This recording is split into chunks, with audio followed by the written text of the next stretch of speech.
Good morning students. Today our topic is private company. सब तो पहला प्राइवेट कंपनी की है जी किसी सिंगल बंदे द्वारा या कि लार्ज ग्रुप मतलब किसी पर्सनल लैवल पर अपने मनी इन्वैसट करके अपनी कैपिटल इन्वैसट करके चलाई जाती है ਜਿਹਦੇ 'ਚ ਕੀ ਆ ਗੌਰਮੈਂਟ ਨੂੰ ਕੋਈ ਗੌਰਮੈਂਟ ਦੀ ਕੋਈ ਪਾਰਟਨਰਸ਼ਿਪ ਨਹੀਂ ਹੁੰਦੀ। ਜਸਟ ਗੌਰਮੈਂਟ ਨੂੰ ਜਿਹੜਾ ਉਹਨਾਂ ਦਾ ਰੈਵਨਿਊ ਹੋਊਗਾ ਉਹਦੇ ਵਿੱਚ ਉਹ ਟੈਕਸ ਪੇ ਕਰਦੇ ਆ। ਇਹ ਕੀ ਇਹਨੂੰ ਸਿਟੀਜ਼ਨ ਸੈਕਟਰ ਵੀ ਕਿਹਾ ਜਾਂਦਾ। ਇਹਦੇ 'ਚ ਜਿਹੜੀ ਇਕੋਨਮੀ ਆ ਉਹ ਕਿਹਦੇ ਦੁਆਰਾ ਮੈਨੇਜ ਕੀਤੀ ਜਾਂਦੀ, ਕਿਸੇ ਪ੍ਰਾਈਵੇਟ ਗਰੁੱਪ ਦੁਆਰਾ ਜਾਂ ਕਿਸੇ ਇੰਡੀਵਿਜੂਅਲਸ ਦੁਆਰਾ, ਤਾਂ ਕਿ ਉਹ ਅਰਨ ਕਰ ਸਕਣ। ਪਰ ਉਹਦੇ ਵਿੱਚ ਕੋਈ ਵੀ ਗੌਰਮੈਂਟ ਦੀ ਡਾਇਰੈਕਟ ਇੰਟਰਫੇਰੈਂਸ ਨਹੀਂ ਹੁੰਦੀ। ਡਾਇਰੈਕਟ ਮੀਨਸ ਕਿ ਗੌਰਮੈਂਟ ਦਾ ਕੋਈ ਹਿਸਾਬ ਕਿਤਾਬ ਨਹੀਂ ਲਊਗੀ, ਪਰ ਰੂਲਸ ਐਂਡ ਰੈਗੂਲੇਸ਼ਨਸ ਆ ਜਿਹੜੇ ਉਹਨਾਂ ਨੂੰ ਗੌਰਮੈਂਟ ਦੇ ਅਕੋਰਡਿੰਗ ਆ ਜਿਹੜੇ ਉਹ ਫੋਲੋ ਕਰਨੇ ਪੈਣਗੇ। ਜਿਹੜੀਆਂ ਪ੍ਰਾਈਵੇਟ ਤੇ ਨਾਨ ਪ੍ਰੋਫਿਟ ਆਰਗੇਨਾਈਜੇਸ਼ਨ ਆ ਇਹ ਕਿ ਵਲੰਟਰੀ ਸੈਕਟਰ ਦਾ ਪਾਰਟ ਹੁੰਦੀਆਂ ਨੇ। ਇਹ ਕੀ ਆ ਗੌਰਮੈਂਟ ਫਾਰਮ ਦਾ ਇਹ ਕੀ ਆ belonging to as a part of voluntary sector of the economy. On the other hand, enterprises belonging to government from the private public sectors, ਇਹਨਾਂ ਦਾ ਕੀ ਹੈ, ਇਹਨਾਂ ਨੇ ਪ੍ਰੋਫਿਟ ਲੈਂਦੇ ਨੇ, ਪਰ ਇਹ ਕੀ ਆ ਵਲੰਟਰੀਲੀ ਕਿਸੇ ਨਾ ਕਿਸੇ ਵੇ ਦੇ ਵਿੱਚ ਗੌਰਮੈਂਟ ਆਰਗੇਨਾਈਜੇਸ਼ਨਸ ਨੂੰ ਬੈਨੀਫੀਸ਼ੀਅਲਸ ਹੁੰਦੀਆਂ ਕਿਉਂਕਿ ਟੈਕਸ ਜਾਂ ਰੈਵਨਿਊ ਜਿਹੜਾ ਉਹ ਪੇ ਕਰਦੀਆਂ ਨੇ। ਜਿਹੜੀਆਂ ਪ੍ਰਾਈਵੇਟ ਕੰਪਨੀਜ਼ ਆ ਜਿਹੜੀਆਂ ਇੰਸਟੀਟਿਊਟਸ ਆ ਉਹ ਕੀ ਹੈ, ਉਹਨਾਂ ਦਾ ਮੇਨ ਕੰਮ ਕੀ ਹੁੰਦਾ, ਪ੍ਰੋਫਿਟ ਅਰਨ ਕਰਨੇ। ਇੱਕ ਆਦੇ ਵਿੱਚ ਇਨਵੋਲਵ ਹੁੰਦੀਆਂ ਮੈਨੇਜ ਕਰਨ ਲਈ, ਓਇੰਗ ਕਰਨ ਲਈ ਅਤੇ ਮੈਨੇਜ ਮਤਲਬ ਉਹਨਾਂ ਨੂੰ ਲੈਣ ਲਈ ਅਤੇ ਮੈਨੇਜ ਕਰਨ ਲਈ ਪ੍ਰਾਈਵੇਟ ਕੰਪਨੀਜ਼ ਲਈ ਹੁੰਦੀਆਂ ਨੇ। ਜਿਹੜੀਆਂ ਡਿਫਰੈਂਟ ਪ੍ਰਾਈਵੇਟ ਕੰਪਨੀਜ਼ ਕਿਹੜੀਆਂ ਹੁੰਦੀਆਂ, ਸੋਲ ਟ੍ਰੇਡਰਸ ਹੋ ਗਏ ਹੈ ਨਾ, ਪਾਰਟਨਰਸ਼ਿਪ ਫਰਮਸ ਹੋ ਗਈਆਂ। ਸੋਲ ਟ੍ਰੇਡਰ ਇਕੱਲਾ ਇੱਕ ਬੰਦਾ, ਪਾਰਟਨਰਸ਼ਿਪ ਫਰਮ ਹੋ ਗਈ ਮਤਲਬ ਕਾਫੀ ਸਾਰੇ ਗਰੁੱਪ ਨੇ ਇਕੱਠੇ ਹੋ ਕੇ ਇੱਕ ਫਰਮ ਬਣਾ ਲਈ। ਜੁਆਇੰਟ ਸਟਾਕ ਕੰਪਨੀਜ਼ ਜਿਵੇਂ ਦੋ ਡਿਫਰੈਂਟ ਕੰਪਨੀਜ਼ ਆ ਉਹਨਾਂ ਨੇ ਆਪਣੇ ਜਿਹੜੇ ਸਟਾਕ ਆ ਉਹ ਇਕੱਠੇ ਕਰ ਲਏ ਹੈ ਨਾ। ਫਾਰ ਐਗਜ਼ਾਮਪਲ ਵਾਟਾ ਹੋ ਗਈ, ਰਿਲਾਇੰਸ ਹੋ ਗਈ, ਹਿੰਦੁਸਤਾਨ ਯੂਨੀਲੀਵਰ ਹੋ ਗਈ, ਹਿੰਡਾਲਕੋ ਹੋ ਗਈਆਂ। ਇਹ ਸਾਰੀਆਂ ਪ੍ਰਾਈਵੇਟ ਕੰਪਨੀਜ਼ ਦੀਆਂ ਐਗਜ਼ਾਮਪਲ ਨੇ। ਸ਼ਾਰਟ ਅਤੇ uncertain life with high risk is the main trait of private companies. ਕਹਿੰਦੇ ਜਿਹੜੀ ਛੋਟੀ ਅਤੇ ਪਤਾ ਨਹੀਂ ਕਿੰਨਾ ਟਾਈਮ ਇਹਨਾਂ ਦੀ ਲਾਈਫ ਆ ਜਿਹੜਾ ਉਹ ਕੀ ਆ ਮੇਨ ਟ੍ਰੇਟ ਆ ਪ੍ਰਾਈਵੇਟ ਕੰਪਨੀਜ਼ ਦਾ। ਪਰ ਜਿਹੜੀਆਂ ਆਰਗੇਨਾਈਜੇਸ਼ਨ ਆ ਇਹਨਾਂ ਦੀ ਐਡਵਾਂਟੇਜ ਕੀ ਹੁੰਦੀ ਆ, ਗਰੋਥ ਅਤੇ profitability over the public companies if manage effectively. ਕਹਿੰਦੇ ਪਰ ਜਿਹੜੀਆਂ ਇਹਨਾਂ ਆਰਗੇਨਾਈਜੇਸ਼ਨ ਦੀ ਐਡਵਾਂਟੇਜ ਕੀ ਹੁੰਦੀ ਆ ਕਿ ਇਹਨਾਂ ਦੇ ਵਿੱਚ ਗਰੋਥ ਅਤੇ ਪ੍ਰੋਫਿਟੇਬਿਲਿਟੀ ਜ਼ਿਆਦਾ ਹੁੰਦੀ ਆ ਪ੍ਰਾਈਵੇਟ ਸੈਕਟਰ ਨਾਲੋਂ, ਜੇ ਇਹਨਾਂ ਨੂੰ ਐਫੀਸ਼ੀਐਂਟਲੀ ਜੇ ਇਹਨਾਂ ਨੂੰ ਢੰਗ ਦੇ ਨਾਲ ਮੈਨੇਜ ਕੀਤਾ ਜਾਵੇ। ਪਰ ਕਈ ਕੇਸਿਸ ਦੇ ਵਿੱਚ ਕੀ ਹੁੰਦਾ, ਜਿਹੜੇ ਓਨਰਸ ਨੇ ਹੈ ਨਾ ਉਹ ਕੀ ਆ ਸਿਰਫ ਪ੍ਰੋਫਿਟਸ ਲੈਣ ਦੇ ਚੱਕਰ ਦੇ ਵਿੱਚ ਇਹਨਾਂ ਨੂੰ ਕੀ ਆ ਫੇਲ ਕਰ ਲੈਂਦੇ ਆ ਉਹ, ਕਿਉਂਕਿ ਉਹਨਾਂ ਦੇ ਵਿੱਚ ਕੀ ਜ਼ਿਆਦਾਤਰ ਪੋਲੀਟੀਕਲ ਫੈਕਟਰਸ ਜਾਂ ਹੋਰ ਚੀਜ਼ਾਂ ਇਨਵੋਲਵ ਹੋ ਜਾਂਦੀਆਂ ਨੇ। ਇਹਨਾਂ ਦੇ ਫੀਚਰਸ ਕੀ ਹੁੰਦੇ ਆ ਪ੍ਰਾਈਵੇਟ ਕੰਪਨੀ ਦੇ, private ownership and control. Private ਜਿਹੜਾ ਓਨਰ ਆ ਉਹ ਵੀ ਪ੍ਰਾਈਵੇਟ ਹੋਊਗਾ, ਜਿਹੜਾ ਕੰਟਰੋਲ ਆ ਉਹ ਵੀ ਕਰੂਗਾ ਹੈ ਨਾ, ਓਨਰ ਹੀ ਕਰੂਗਾ। ਨੈਕਸਟ ਕੀ ਆ, profit oriented. The next feature of private companies ਦਾ ਤੇ ਇਹ ਕੀ ਸਿਰਫ ਪ੍ਰੋਫਿਟ ਲਈ ਹੁੰਦੇ ਆ। ਇਹਨਾਂ ਦਾ ਮੇਨ ਓਬਜੈਕਟਿਵ ਕੀ ਆ, ਆਪਾਂ ਪ੍ਰੋਫਿਟ ਹੀ ਲੈਣਾ। ਜਿਹੜੇ ਇੰਟਰਪ੍ਰੀਨਰਸ ਐਜ਼ ਯੂ ਆਲ ਨੋ ਜਿਹੜਾ ਨਵਾਂ ਬਿਜ਼ਨਸ ਸਟਾਰਟ ਕਰਦੇ ਆ ਆਪਣੇ ਮਨੀ ਦੇ ਨਾਲ, ਉਹ ਕੀ ਕਰਦੇ ਨੇ, ਉਹਨਾਂ ਦਾ ਮੇਨ ਓਬਜੈਕਟਿਵ ਆ ਕਿ ਅਸੀਂ ਪੈਸਾ ਲੈਣਾ ਹੈ ਅਤੇ ਰਿਵਾਰਡ ਕੀ ਆ ਉਹਨਾਂ ਦਾ ਪ੍ਰੋਫਿਟ ਹੋਊਗਾ। ਨੈਕਸਟ ਹੈਗਾ ਪ੍ਰਾਈਵੇਟ ਫਾਈਨੈਂਸ। ਇਹਦੇ ਵਿੱਚ ਕੀ ਜਿਹੜਾ ਫਾਈਨੈਂਸ ਆ ਉਹ ਵੀ ਪ੍ਰਾਈਵੇਟ ਹੋਊਗਾ। ਜਿਹੜੇ ਓਨਰਸ ਨੇ ਹੈ ਨਾ ਉਹ ਕੀ ਆ ਕਿਸੇ ਬਿਜ਼ਨਸ ਵੈਂਚਰ ਤੋਂ ਜਾਂ ਕਿਸੇ ਪਾਰਟਨਰਸ਼ਿਪ ਤੋਂ ਪੈਸੇ ਲੈਣਗੇ ਜਾਂ ਕਿਸੇ ਮਤਲਬ ਇਹਦੇ ਵਿੱਚ ਜਿੰਨਾ ਵੀ ਫਾਈਨੈਂਸ ਜਿੰਨਾ ਵੀ ਪੈਸਾ ਲੱਗਿਆ ਹੋਊਗਾ ਉਹ ਕੀ ਆ ਇੱਕੋ ਬੰਦੇ ਦਾ ਲੱਗਿਆ ਹੋਊਗਾ, ਜਾਂ ਕਿ ਜੇ ਉਹ ਪਾਰਟਨਰ ਨੇ ਤਾਂ ਪਾਰਟਨਰਸ ਦਾ ਲੱਗਿਆ ਹੋਊ। ਇੰਡੀਪੈਂਡੈਂਟ ਮੈਨੇਜਮੈਂਟ, ਜਿਹੜੇ ਓਨਰਸ ਨੇ ਉਹ ਆਪਣੇ ਅਕੋਰਡਿੰਗ ਆਪਣੇ ਜਿਹੜੇ ਉਹ ਨੇ ਉਹਨਾਂ ਦੇ ਅਕੋਰਡਿੰਗ ਮੇਨਟੇਨ ਕਰਨਗੇ ਕਿਉਂਕਿ ਉਹ ਗੌਰਮੈਂਟ ਦੀ ਇੰਟਰਫੇਰੈਂਸ ਹੋਊਗੀ, ਬਟ ਉਹ ਡਾਇਰੈਕਟ ਨਹੀਂ ਹੋਊਗੀ। ਮੀਨਸ ਕਿ ਜਿਵੇਂ ਉਹ ਹੁਣ ਆਪਣੀ ਗੌਰਮੈਂਟ ਨੇ ਕੀ ਕੀਤਾ ਹੋਇਆ ਕਿ 8 ਆਵਰਸ ਪਰ ਜਿਹੜੀ ਜੋਬ ਆ ਉਹ ਪਰਸਨ ਕਰੂਗਾ, ਜੋ ਉੱਤੋਂ ਕਰੂਗਾ ਤਾਂ ਉਹਨੂੰ OT ਆ ਜਿਹੜਾ ਉਹ ਪ੍ਰੋਵਾਈਡ ਕੀਤਾ ਜਾਊਗਾ। ਉਹ ਉਨਾ ਕੀ ਇਨਫਲੂਐਂਸ ਹੋਊਗਾ। ਬਾਕੀ ਜਿਹੜੇ ਉਹਦੇ ਰੂਲਸ ਐਂਡ ਰੈਗੂਲੇਸ਼ਨਸ ਆ ਕਿ ਉਹਨੇ ਕਿੰਨਾ ਪੇ ਦੇਣੀ ਆ, ਕਿਹੜਾ ਕੰਮ ਕਰਵਾਉਣਾ, ਕਿਹੜੀ ਨੌਲੇਜ ਕਰਾਉਣੀ, ਕਿਹੜੇ ਪਰਸਨ ਨੂੰ ਰੱਖਣਾ, ਉਹ ਸਾਰਾ ਉਹਨਾਂ ਦੇ ਆਪਣੇ ਆਪ 'ਤੇ ਡਿਪੈਂਡੈਂਟ ਹੋਊਗਾ। ਗੌਰਮੈਂਟ ਦਾ ਕੋਈ ਵੀ ਰੋਲ ਨਹੀਂ ਹੋਊਗਾ। ਕੈਪੀਟਲ ਆ ਜਿਹੜੀ ਇਹਦੇ 'ਚ ਕੀ ਆ, ਮਿਨੀਮਮ ਅਤੇ ਮੈਕਸੀਮਮ ਜਿੰਨੀ ਮਰਜ਼ੀ ਉਹ ਪੈਸਾ ਪਾ ਸਕਦੇ ਜਿੰਨਾ ਉਹਨਾਂ ਨੂੰ ਚਾਹੀਦਾ ਗਾ। ਉਹ ਕੀ ਆ ਆਪਣੀ ਕੰਪਨੀ ਦੀ ਸਮੂਥ ਵਰਕਿੰਗ ਲਈ ਜਿਹੜਾ ਪੈਸਾ ਜਿੰਨਾ ਲੋੜ ਹੋਊਗੀ ਉਹ ਪਾ ਲੈਣਗੇ। ਨੰਬਰ ਆਫ ਮੈਂਬਰਸ ਕਹਿੰਦੇ ਜਿਹੜੇ ਪ੍ਰਾਈਵੇਟ ਕੰਪਨੀਜ਼ ਆ ਇਹਦੇ ਵਿੱਚ ਕੀ ਆ, ਮਿਨੀਮਮ ਅਤੇ ਮੈਕਸੀਮਮ ਨੰਬਰ ਆ ਜਿਹੜੇ ਉਹ ਕੀ ਆ ਪਹਿਲਾਂ ਹੀ ਪਤਾ ਹੁੰਦੇ ਨੇ। ਮਿਨੀਮਮ ਲਿਮਿਟ ਕੀ ਆ 2 ਮੈਂਬਰ ਹੋਣੇ ਚਾਹੀਦੇ ਨੇ ਅਤੇ ਮੈਕਸੀਮਮ ਲਿਮਿਟ ਕੀ ਆ 50 ਤੋਂ ਜ਼ਿਆਦਾ ਜਿਹੜੇ ਪ੍ਰਾਈਵੇਟ ਕੰਪਨੀ ਦੇ ਵਿੱਚ ਜਿਹੜੇ ਮੈਂਬਰ ਆ ਜਾਂ ਓਨਰ ਆ ਉਹ ਨਹੀਂ ਹੋ ਸਕਦੇ। ਹੁਣ ਇਹਨਾਂ ਦੀਆਂ ਮੈਰਿਟਸ ਕੀ ਨੇ, variety of choices with reduced prices. ਮਤਲਬ ਕੀ ਆ ਜ਼ਿਆਦਾ ਸਾਰੀਆਂ ਚੋਇਸਿਸ ਨੇ, ਪ੍ਰਾਈਸਿਸ ਘੱਟ ਨੇ ਕਿਉਂਕਿ ਹਰੇਕ ਜਿਹੜੀ ਪ੍ਰਾਈਵੇਟ ਕੰਪਨੀ ਆ ਉਹਦੇ ਵਿੱਚ ਕੀ ਹੁੰਦਾ, ਉਹ ਇੱਦਾਂ ਦੀ ਚੀਜ਼ ਬਣਾਉਂਦੀ ਆ ਕਿ ਸਾਡੀ ਚੀਜ਼ ਆ ਜਿਹੜੀ ਉਹ ਜ਼ਿਆਦਾ ਵਿਕੇ। ਕਹਿੰਦੇ ਇਹਦੇ ਵਿੱਚ ਕੀ ਆ, ਜਿਹੜੀਆਂ ਪਬਲਿਕ ਉਹਨਾਂ ਨੇ ਵੀ ਸੇਮ ਚੀਜ਼ ਕਿ ਜਿਹੜੀਆਂ ਪਬਲਿਕ ਇੰਟਰਪ੍ਰਾਈਜ਼ਸ ਆ ਉਹਦੇ ਵਿੱਚ ਜਿਹੜੀਆਂ ਸਰਵਿਸਿਜ਼ ਅਤੇ ਗੁਡਸ ਆ ਉਹ ਬਹੁਤ ਲਿਮਿਟਡ ਹੁੰਦੀਆਂ, ਪਰ ਇਹਦੇ ਵਿੱਚ ਬਹੁਤ ਜ਼ਿਆਦਾ ਹੁੰਦੀਆਂ ਅਤੇ ਕਸਟਮਰਸ ਲਈ ਜਿਹੜੀਆਂ ਆਪਸ਼ਨ ਆ ਉਹ ਜ਼ਿਆਦਾ ਵੱਧ ਜਾਂਦੀਆਂ ਨੇ।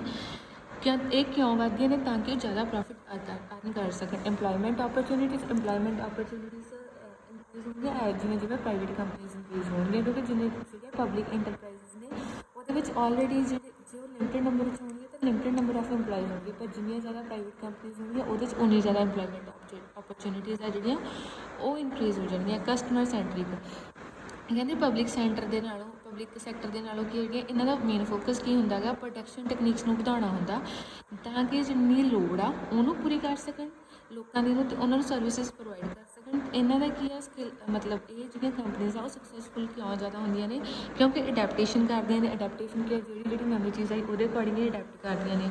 ਮੋਨੀਟਰਿੰਗ ਇਹਨਾਂ 'ਚ ਪ੍ਰੋਪਰ ਹੁੰਦੀ ਆ। ਗਵਰਨਮੈਂਟ ਸੈਕਟਰ ਦੇ ਵਿੱਚ ਐਵਰੀਵਨ ਨੋਜ਼ ਕਿ ਕਿੰਨੀ ਕੁ ਮੋਨੀਟਰਿੰਗ ਹੁੰਦੀ ਆ, ਉਹਦਾ ਜੋ ਕੰਮ ਚੱਲ ਰਿਹਾ ਬਸ ਠੀਕ ਆ, ਉਹ ਚੱਲ ਹੀ ਰਿਹਾ, ਠੀਕ ਹੈ। And promptly reacting to dynamic needs and desires of customers. ਅਤੇ ਇਹ ਕੀ ਹੈ, ਜੇ ਕਿਸੇ ਕੋਈ ਵੀ ਕਸਟਮਰਸ ਦੀ ਨੀਡ ਆ ਜਾਂ ਡਿਮਾਂਡ ਆ ਉਹਨੂੰ ਕੰਪਲੀਟ ਕਰਨ ਲਈ ਡਿਜ਼ਾਇਰਡ ਐਕਸ਼ਨ ਆ ਜਿਹੜਾ ਉਹ ਦਿੰਦੀਆਂ ਨੇ। ਇਨੋਵੇਸ਼ਨ ਇਹਦੇ ਵਿੱਚ ਕੀ ਨਵੀਆਂ ਇਨੋਵੇਸ਼ਨ ਟੈਕਨੋਲੋਜੀਜ਼ ਆ ਜਿਹੜੀਆਂ ਇਨਵੋਲਵ ਹੁੰਦੀਆਂ ਨੇ। ਫਲੈਕਸੀਬਿਲਿਟੀ ਇਹਨਾਂ ਦੇ ਵਿੱਚ ਕੀ ਆ, ਫੰਡਸ ਹੋਰ ਐਡਪਟ ਕਰਨ ਦੀ ਜਾਂ ਆਪਣੀ ਕੋਈ ਵੀ ਚੀਜ਼ ਨੂੰ ਇਨਕਰੀਜ਼ ਕਰਨ ਦੀ, ਕੈਪੀਟਲ ਨੂੰ, ਫਾਈਨੈਂਸਿਸ ਨੂੰ, ਐਮਪਲੋਇਮੈਂਟ ਨੂੰ, ਪਲੇਸ ਨੂੰ, ਜਾਂ ਆਪਣੇ ਟੈਕਨੀਕਸ ਨੂੰ ਇੰਪਰੂਵ ਕਰਨ ਦੀ ਹੈ ਜਿਹੜੀ ਉਹ ਫਲੈਕਸੀਬਿਲਿਟੀ ਜਿਹੜੀ ਇਹਨਾਂ ਦੇ ਵਿੱਚ ਹੁੰਦੀ ਹੈ। ਡੀਮੈਰਿਟਸ ਕੀ ਆ, loss to a small business, ਪਰ ਜੇ ਸਮਾਲ ਬਿਜ਼ਨਸ ਆ ਉਹਦੇ ਲਈ ਸਮਾਲ, ਕਿਉਂਕਿ ਪ੍ਰਾਈਵੇਟ ਕੰਪਨੀ ਕਹਿੰਦੇ ਹਮੇਸ਼ਾ ਬੈਨੀਫੀਸ਼ੀਅਲ ਨਹੀਂ ਹੁੰਦੀ।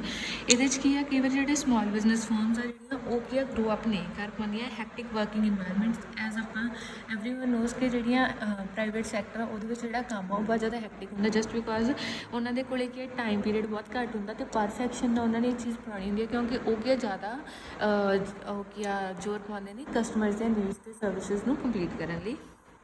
ਇਹਦੇ ਵਿੱਚ fear of job loss, everyone has a fear to lose the jobs, ਕਿਉਂਕਿ ਕੀ ਹੈ ਇਹਦੇ ਵਿੱਚ ਰੈਗੂਲਰ ਮੋਨੀਟਰਿੰਗ ਹੁੰਦੀ ਹੈ, ਅਤੇ ਜੇ ਕੋਈ ਵੀ ਪਰਸਨ ਆਪਣਾ ਕੰਮ ਪ੍ਰੋਪਰਲੀ ਵੇ ਨਾਲ ਨਹੀਂ ਕਰ ਰਿਹਾ ਤਾਂ ਉਹਦੀ ਜੋਬ ਲਾਸਿਸ ਆ ਜਿਹੜੇ ਉਹ ਜ਼ਿਆਦਾ ਹੋ ਜਾਣਗੇ। ਕੱਟ ਥਰੋਟ ਕੰਪੀਟੀਸ਼ਨ ਕੀ ਹੈ, ਅੱਜ ਦੇ ਟਾਈਮ ਦੇ ਉੱਤੇ ਜਿਹੜਾ ਕੰਪੀਟੀਸ਼ਨ ਆ ਉਹ ਬਹੁਤ ਜ਼ਿਆਦਾ ਵੱਧ ਰਿਹਾ because of large companies are opening ਕਿ everyone is adapting to the entrepreneur rather than starting any job, so it causes a issue of a cutthroat competition, limited job works।